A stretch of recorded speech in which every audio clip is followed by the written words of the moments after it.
The rain had been falling since morning, the kind that whispered against the windows rather than roared.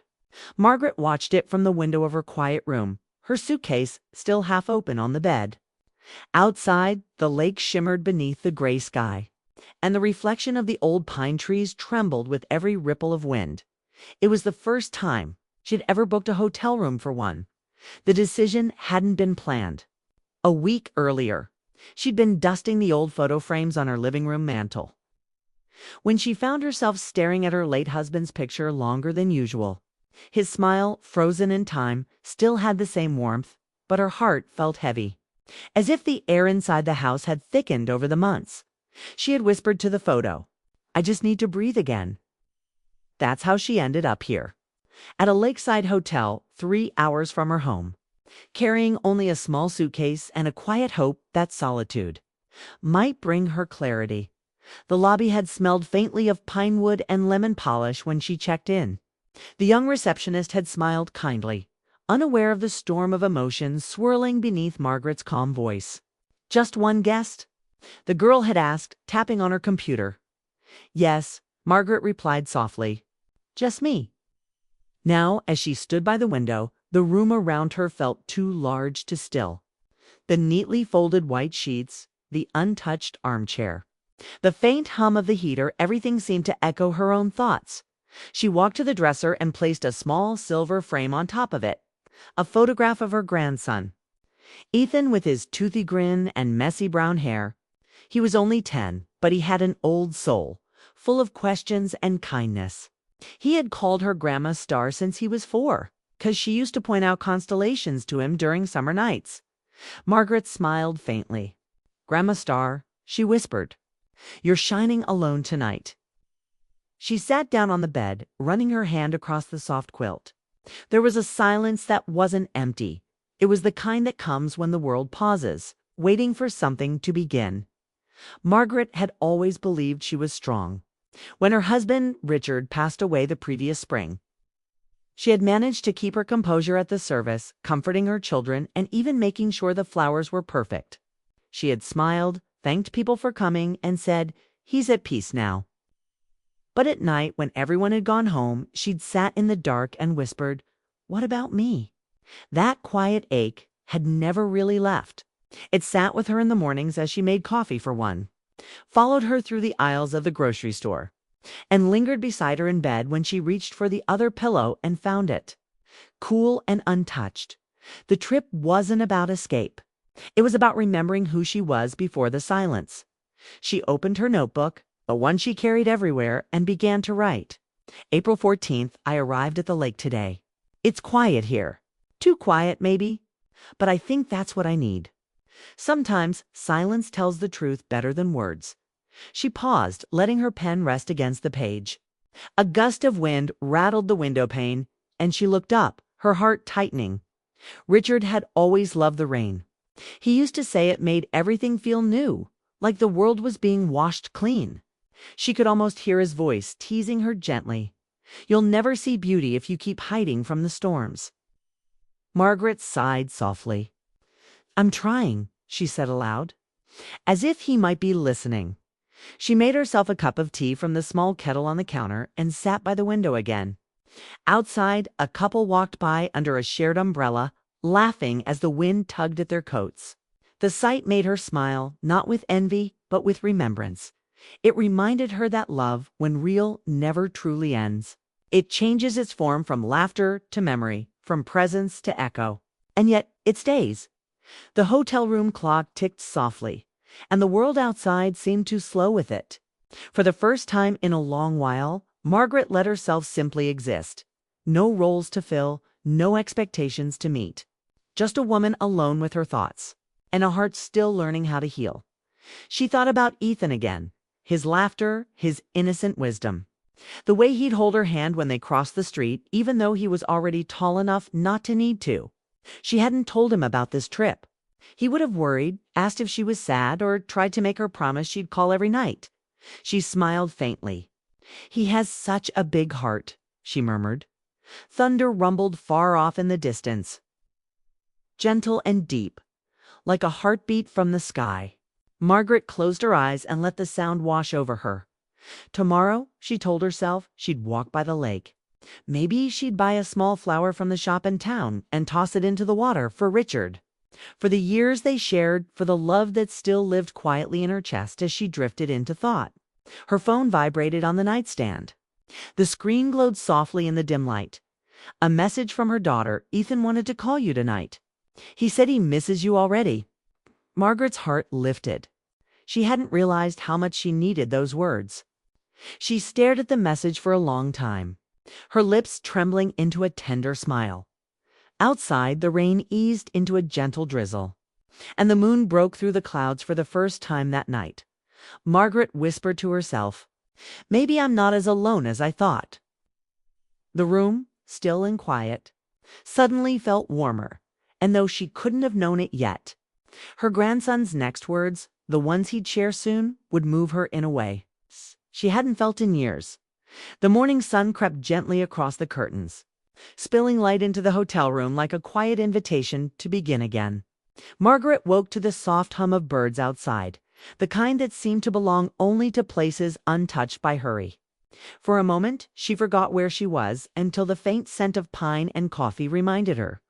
She stretched, her movements slow, as though the past had settled into her bones. It had been a long time since she'd woken up to a morning that felt this calm. No ringing phone, no to-do lists, no polite small talk with neighbors. Just silence and her thoughts. Margaret sat by the window, cupping her tea between her hands, and stared at the lake. The surface was smooth now, reflecting the early light in shades of gold and silver. Somewhere in the distance, she could hear the sound of a boat's engine starting, breaking the stillness. She thought of Richard again. He had loved mornings like this, the gentle kind, with fog curling along the water and the world still half asleep. Every Sunday, they used to sit on their porch together, wrapped in blankets, sipping coffee and talking about everything that didn't really matter but somehow meant everything. She could still hear his laugh. In her memory, that warm, low chuckle that made ordinary moments feel like home. "Do you remember?" she whispered softly to no one. "How you said silence was your favorite song." The memory unfolded gently years ago before Ethan was born. Richard had taken her on a surprise weekend trip to that same lake. Back then, the hotel was smaller, only a few rooms, with creaky floors and the scent of fresh bread always wafting from the kitchen. They'd sat by the dock watching the sunset, and he'd told her that silence between two people could be the most honest kind of love, when we can sit together without needing words. He had said, "That's when you'll know we found something real." Even after all these years, she could still feel that moment, his hand resting gently over hers, the breeze off the lake, the orange glow of the sun sinking into the water. She blinked away tears. It wasn't sorrow that filled her eyes now. It was gratitude.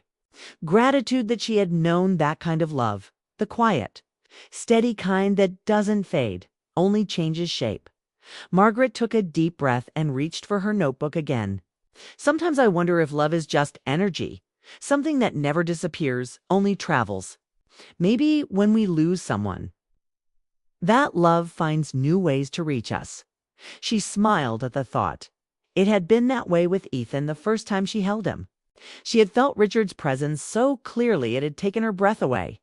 Ethan's tiny hand had curled around her finger, and his heartbeat had pulsed like a whisper of something eternal. Over the years, their bond had grown into something special, not just between grandparent and grandchild, but something deeper. Ethan had inherited his grandfather's quiet way of seeing the world.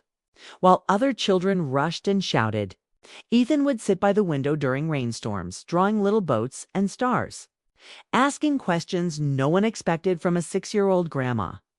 "Do you think people we love can hear us from heaven?" He'd once asked her. She had smiled, fighting back tears. "I think they hear what's in our hearts, sweetheart." He'd nodded thoughtfully. "Then Grandpa knows I miss him." Moments like that had stitched together her broken heart piece by piece. But life, as it often does, began to move faster. Her daughter had found a new job in the city, and visits became fewer. Ethan had school, friends, baseball practice, the simple, wonderful things children should have. Margaret was proud of him. Yet part of her felt a quiet ache when she saw how quickly he was growing up. The phone calls became shorter, the hugs less frequent. It wasn't distance in love, only distance in time. But it still left its mark. She took another sip of tea and stared at the reflection of the sun now rising higher over the lake. Maybe this is what it means to love, she murmured. To let go a little more each day and still feel full. She decided to take a walk outside. The hotel's garden path led down to a small pier that jutted out over the water. The boards creaked under her feet, and the smell of damp wood and morning mist wrapped Aru. That afternoon, the clouds drifted apart, and the hotel was suddenly filled with golden light. The rain had stopped, and the air outside carried the clean scent that comes after a storm like the world had been rinsed and renewed. Margaret sat in the lobby, book open on her lap but unread. Around her, quiet conversation and the clinking of teacups formed a soft soundtrack to her thoughts. She hadn't realized how many hours she'd spent lost between memories. The past still lingered inside her like a soft melody, but now something in her chest felt lighter. For the first time in a long while, she wanted to connect again. She reached for her phone, thinking to text her daughter or perhaps send a message to Ethan. But before she could, the device buzzed in her hand. The screen lit up with an unfamiliar number and a message that read, "Grandma Star, is this you?" Her heart gave a small jolt. Only one person called her that? Margaret blinked, smiling as her fingers hovered over the keyboard. "It is," she typed back. "How did you get this number, young man?" The reply came almost instantly. "Mom, let me use her phone. I wanted to surprise you." "Are you really at the lake?" Margaret's eyes softened. She looked out the window. The sunlight shimmered over the water just as it had years ago when she and Richard had come here. "Yes, sweetheart," she wrote. "I'm here for a few days. It's beautiful quiet, too." A moment passed before Ethan sent another message. "Grandma, I know that lake. We went there last summer, remember? You told me stories about Grandpa under the big tree near the dock." Margaret laughed softly, tears forming as she typed. "I do remember. You fell asleep halfway through the story." "I wasn't asleep," he replied. "I was just listening with my eyes closed." The simplicity of his words struck her like a gentle chord, so innocent, yet full of understanding. She could almost hear his voice, see the way his hair always fell into his eyes, and how he pushed it away impatiently when he talked about something that mattered to him. Margaret leaned back, her gaze drifting across the lobby. A young couple passed by, laughing as they checked in. The sight didn't bring sadness this time, it brought perspective. Life was still moving, unfolding, reaching for something ahead. Then another message appeared on her screen. "Grandma, can you do me a favor? Go to the back garden of the hotel." She frowned, curious. "Why?" she typed. "Just go," came the reply. "Promise it's nothing weird. You'll see." Margaret smiled. Ethan's sense of adventure reminded her so much of his grandfather. With a sigh of amusement, she stood, slipped her phone into her coat pocket, and headed toward the glass doors that led to the garden. The garden was quiet. The rain had left the flowers glistening, and sunlight scattered across the puddles like little pieces of glass. A faint breeze brushed against her cheeks. She looked around, expecting to see no one, and then she noticed a small white envelope resting on the wooden bench near the roses. Her heart fluttered. She approached slowly, half expecting it to be a coincidence. But when she picked it up, she saw her name written across the front in a familiar handwriting. "Grandma Star." Margaret's hands trembled slightly as she opened it. Inside was a single folded page. On it, written in uneven but determined letters, were Ethan's words. "Dear Grandma, Mom told me you were at the Lake Hotel. I wanted to do something nice for you, so I asked her to help me send you a surprise. I remember you said this place makes you think of Grandpa. I just wanted to tell you I think he's still here. Maybe not where we can see, but in the air, in the water, in us. Whenever I feel lonely, I talk to him in my head. I think he listens. Maybe you should too. I love you, Grandma. You're my favorite person in the whole world." Love, Ethan. Margaret pressed the letter against her chest. For a moment, she couldn't breathe. It was as if time folded into itself, past and present meeting in one fragile heartbeat. Tears welled in her eyes. But they weren't from sadness. They were the kind that came when the heart recognized something true. She sat on the bench, letting the breeze lift the edge of the letter. The world around her seemed brighter. Sharper the sound of birds, the scent of wet earth.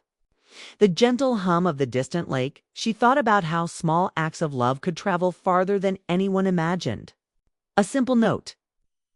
A memory. A shared word that crossed the distance between two hearts. Taking out her phone, she sent Ethan a photo of the letter resting in her hands. "You made me cry, sweetheart," she wrote. "But the good kind of tears." He replied almost instantly. "Grandma, don't cry. I just wanted you to feel happy." "I am," she typed, "more than you know." She slipped the letter back into the envelope carefully, as though it were made of something sacred. When she returned to her room, she placed it next to her husband's photograph on the dresser.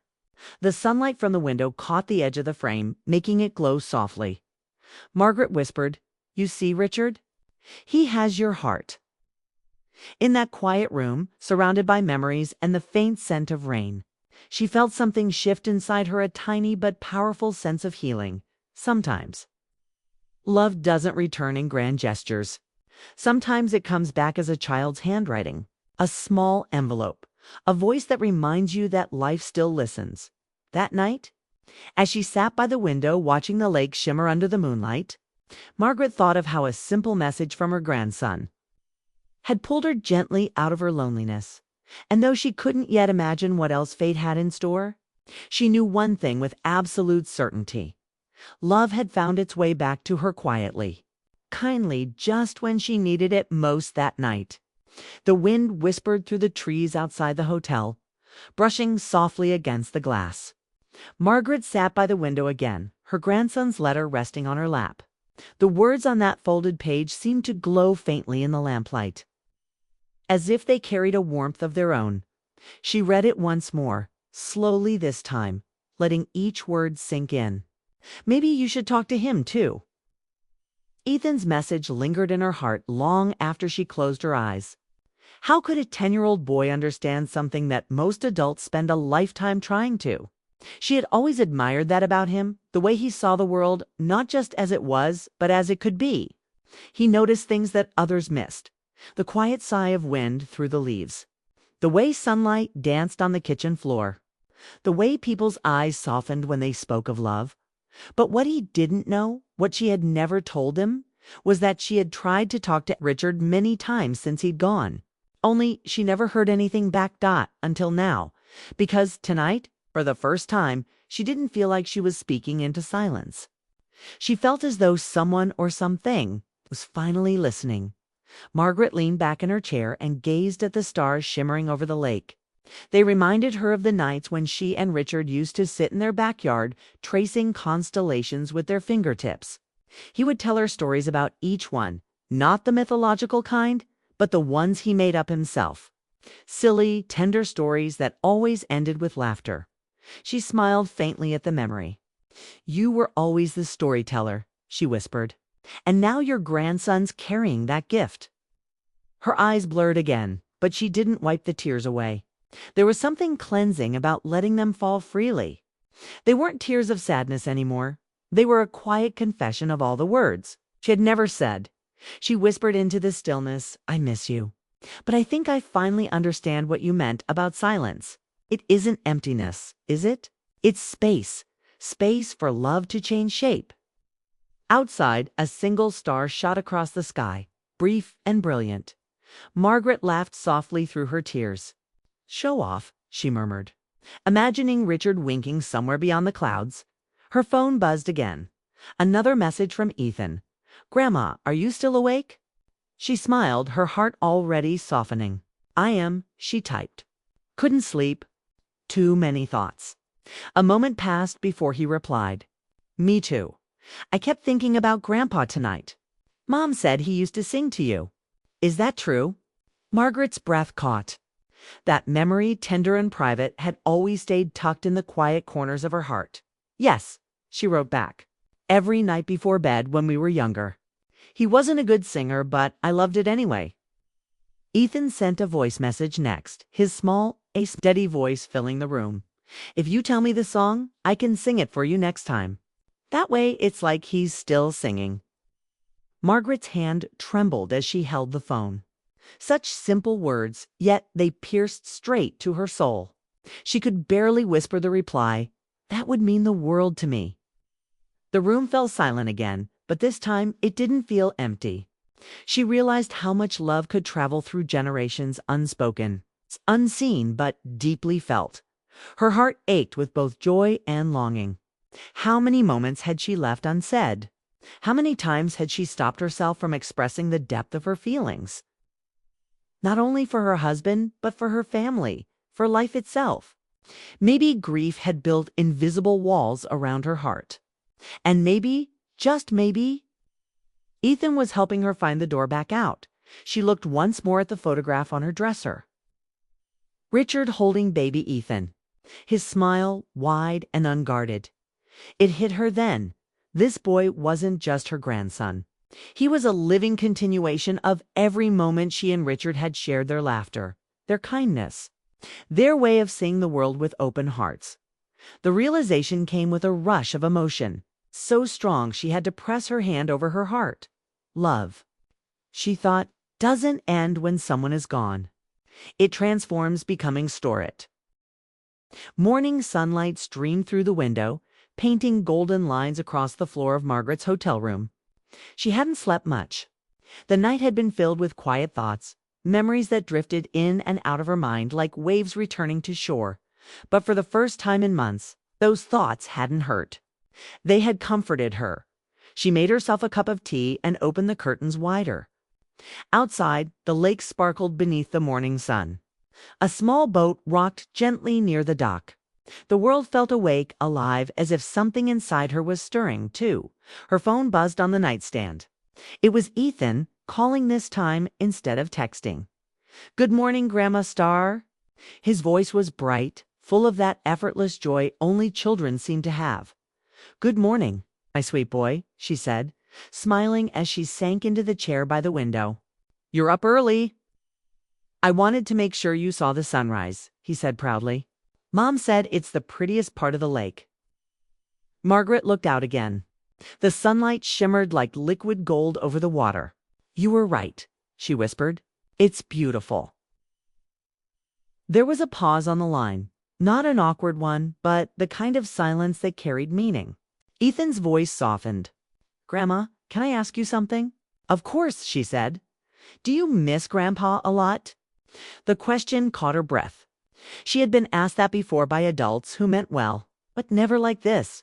Never with such gentle honesty. Double quotes, "Yes, sweetheart," she said quietly. "Every day. But it's different now." "How?" Margaret looked down at her hands. When someone we love leaves us, the pain feels sharp at first, like a broken piece of glass. But over time, it becomes smoother. It doesn't go away, but it stops hurting every time you touch it. Then one day, you realize it's part of who you are. Ethan was silent for a moment. Then he said softly, "I think he'd be proud of you." Her throat tightened. "Oh, Ethan." "I mean it," he continued. "You always take care of everyone else. Even when you're sad, you still smile. Grandpa would like that." Margaret felt tears gather in her eyes, but she let them fall freely this time. "You sound just like him when you say things like that." Ethan giggled. "Mom says I talk too much." "She's wrong," Margaret said gently. "You talk just enough to remind people what love sounds like." Another pause, then Ethan spoke again, his voice a little hesitant. "Grandma, there's something I want to tell you, but it's kind of hard." Her heart softened instantly. "You can tell me anything." "Well," he hesitated, the way children do when searching for the right words. "I didn't just write that letter because I missed you. I wrote it because I could tell you were lonely. Even when you smile in pictures, your eyes look sad." Margaret's heart gave a slow, aching twist. "Oh, sweetheart, I just didn't know how to say it." Ethan went on quietly. Mom says people hide their sad feelings to be strong, but I think being strong means talking about them. Margaret closed her eyes, tears sliding down her cheeks. He was right, and somehow that truth coming from him felt like the world itself had leaned closer to whisper something sacred. "You're very wise for your age," she said softly. "And yes, I've been lonely. I miss having someone to talk to at night. I miss hearing your grandpa's laugh in the morning. But I think—" She paused, her voice trembling slightly. "I think I've been afraid to move on. Afraid that if I stopped feeling sad, I'd be letting him go." Ethan's reply was simple but profound. Maybe letting go a little doesn't mean forgetting. Maybe it means making room for new, happy things. Margaret let the silence stretch, breathing deeply. The words settled into her heart like sunlight breaking through clouds. "You're right," she said finally. "You're absolutely right." She turned toward the window again, watching the light shimmer across the lake. Her reflection looked softer somehow, lighter, as if she had released something she'd been holding on to too tightly then. With a small laugh, she said, "You know, your grandpa used to tell me the same thing. He always said love wasn't a cage, it was a bridge. It helps you cross into the next chapter, even if one part of you wants to stay behind." Ethan smiled. She could hear it in his voice. "That sounds like something Grandpa would say." "Does," she whispered. There was a long pause. And then Ethan said something that caught her completely off guard. "Grandma, when you come home, can we go back to the lake together? Just you and me. I want to see the places you and Grandpa loved." Margaret pressed her hand to her heart. "I'd love that more than anything." He laughed softly, then said, "Good. Then it's a deal." When the call ended, Margaret stayed seated for a long time, staring out at the water. The sunlight had shifted higher, turning the lake's surface into a mosaic of gold and blue. Something inside her had changed subtly, but unmistakably, for the first time since Richard's passing. She didn't feel trapped between past and present.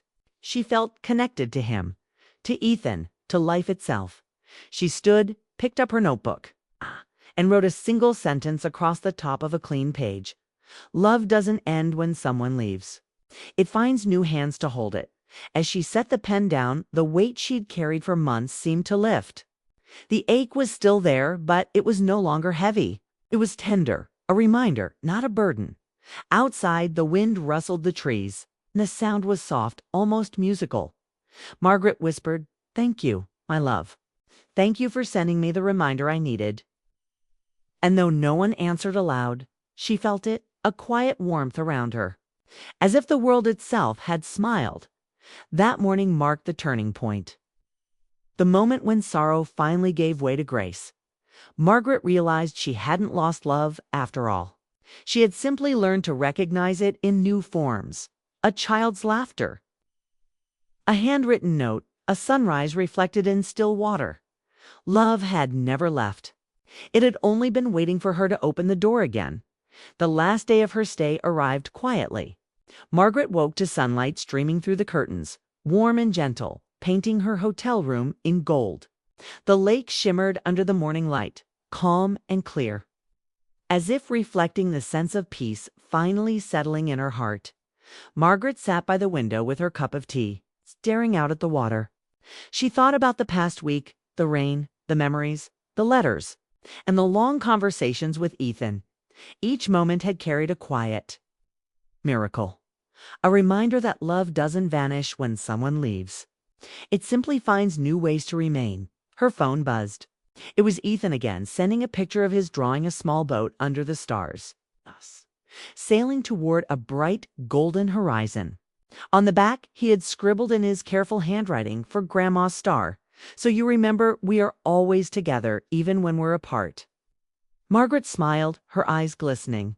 She placed the drawing next to the letter he had sent earlier, and for the first time her room felt full, not empty. Full of presence, of laughter, of love that stretched beyond distance and time.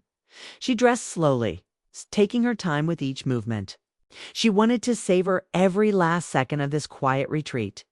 As she packed her suitcase, paused at the photograph of Richard holding baby Ethan. She ran her fingers lightly over the glass, smiling at the memory. "You'd be proud of him," she whispered softly. Before checking out, Margaret took one last walk down to the dock. The lake glimmered under the early sunlight, ripples catching the warmth in a dance of light. She breathed in deeply, the cool air carrying the faint scent of pine and fresh earth. Every corner of this place held echoes of her past, but none of it felt heavy now. It was a place of reflection, yes, but also of renewal. As she reached the end of the dock, she noticed something small tucked under one of the benches.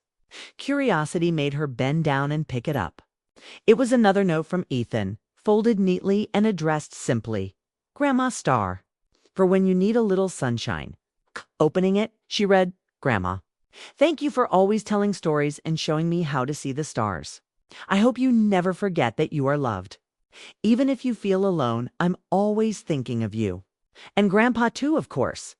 He's probably smiling down at us both." Margaret's eyes filled with tears, but they were not sad. They were full, overflowing with gratitude, joy, and a sense of connection she hadn't realized she'd been missing. She pressed the note to her heart and whispered, "You've given me more than you know, my dear boy." On the drive home, Margaret felt lighter than she had in months. The car's windows framed the landscape, trees swaying gently, birds flitting across the fields. It was as if the world itself acknowledged the shift in her heart, the passage from sorrow to hope. When she arrived at her house, everything seemed warmer. The walls were the same, the furniture unchanged, but the air felt different. She stepped inside with a smile, knowing that, though Richard was gone, his love remained alive in every memory, in every laugh she shared with Ethan, and in the quiet, steady rhythm of her own heart. A knock at the door brought her fully back to the present. Her daughter opened it, smiling warmly. Behind her, Ethan bounded forward, his eyes bright and eager. "Grandma," he called, wrapping her in a hug that lifted her off her feet for just a moment. "I've missed you so much," she said, holding him close. "Me too." He said, "I brought something for you." He held out a small jar of wildflowers he had picked on the way over. Each blossom was bright, fresh, and carefully chosen, a little piece of the outdoors he loved. Margaret's heart swelled. She knelt to place the flowers on the table and looked into Ethan's eyes. "Thank you, my sweet boy. You've reminded me what love feels like, how it grows, Evie."